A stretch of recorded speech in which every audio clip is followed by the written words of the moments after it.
What's up, everyone, and welcome to another edition of Tarun's Thoughts. My name's Tarun Shetty. This is a car. Basically, my mom woke me up. Her friend had to go to the Mercedes dealership. She dragged my dad along, and I drove my dad because it's a pandemic. Anyways, that's boring, but here we go. I'm in my car. I haven't had coffee in 4 days. I'm super irritable. But I was thinking about this book that was written a few years ago called, sorry to swear, it's called The Art of Not Giving a Fuck. Remember that book?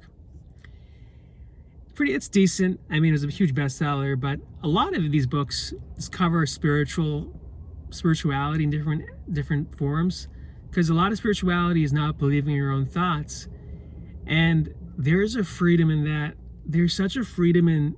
I struggle with it too, and I can always tell myself, if I could go back to like being 20 years old, I would shake myself and be like, dude, do not take everything personally, because we have these like expectations of like life and people. And like when people or life disappoints us, that's the root of unhappiness. And I am at my best, my absolute best, when I don't care what's happening. Like I do care, but you know, that indifference where you're just like, hey, I'm gonna be me, and however it works out, it's gonna work out.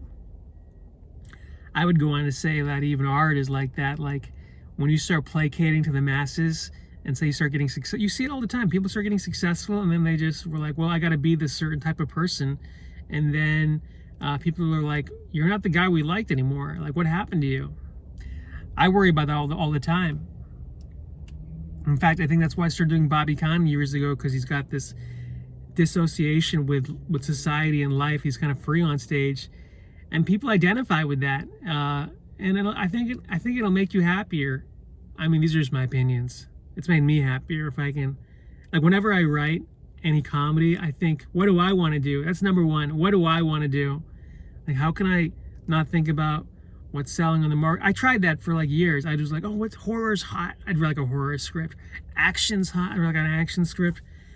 And then I read these scripts and be like, man, these scripts suck. Like, because it wasn't me. I was just trying to like fill some void. I was getting desperate. I think that's why I haven't pursued being a TV writer. I think I'd be amazing at it, but honestly, nothing really appeals to me about sitting in some writing room about some show I hate, trying to write jokes for it, honestly. So that's why I've never really pursued that. It's probably why I'm living with my parents right now, recording in a car. Being serious though, like I really think that that having that freedom and not taking things personally is a huge thing with everything. And that's one of the things I'm going to try to work on for the next couple of months. Hey, I can shave my head. I know I've talked about my stupid hair for the 1000th time, but like I was like, you know what? I feel like I might not be able to like act or model if my hair doesn't grow back properly. And I was like, well, whatever. Whatever. I mean, it's not a big deal. I mean, I might not get married or have kids or any of that stuff. And I'm like, well, whatever. This sounds horrible. I mean, it sounds like I've just like made excuses for myself. But I really do believe that, like when life puts you in these bad, disadvantageous positions, you have no choice but to kind of let go and be like, well, I'm gonna at least control the inside.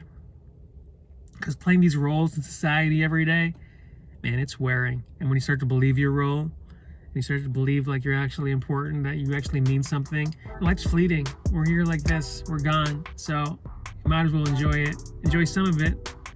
And I am. I'm making this video, right?